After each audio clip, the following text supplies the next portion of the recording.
ഹരികൃഷ്ണ.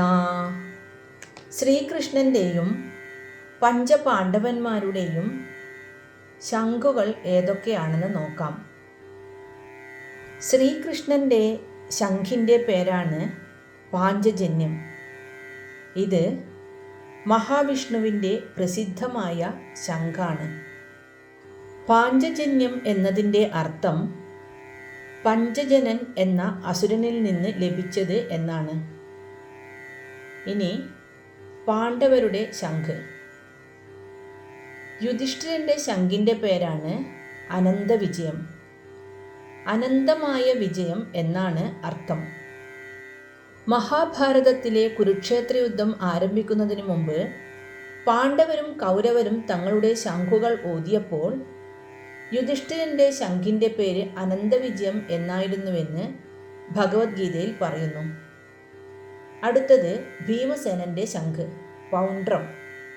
ഭയങ്കരമായ എന്നർത്ഥം. ഭീമൻ്റെ അതിമാനുഷമായ ശക്തിയെയും ഭയമുണ്ടാക്കുന്ന യുദ്ധവീരത്തെയും സൂചിപ്പിക്കുന്നു.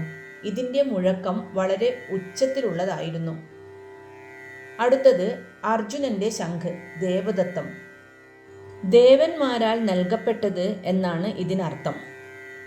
അർജുനന് വരുണദേവൻ സമ്മാനിച്ച ശംഖാണ് ഇതെന്നും പറയപ്പെടുന്നു. അതിനാൽ വരുണശംഖ് എന്നും ഇതിനൊരു പേരുണ്ട്. അടുത്തത് നകുലൻ്റെ ശംഖ്, സുഘോഷം.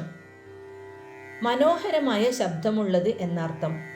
ഈ ശംഖ് സൗന്ദര്യത്തെയും നന്മയെയും ശുഭാപ്തി വിശ്വാസത്തെയും സൂചിപ്പിക്കുന്നു. നകുലൻ്റെ കുതിരകളോടുള്ള വൈദഗ്ധ്യത്തെയും ഇത് ഓർമ്മിപ്പിക്കുന്നു. അടുത്തതാണ് സഹദേവൻ്റെ ശംഖ്, മണിപുഷ്പകം. രത്നം പതിപ്പിച്ച പൂവ് എന്നോ രത്നവളയെന്നോ പറയാം.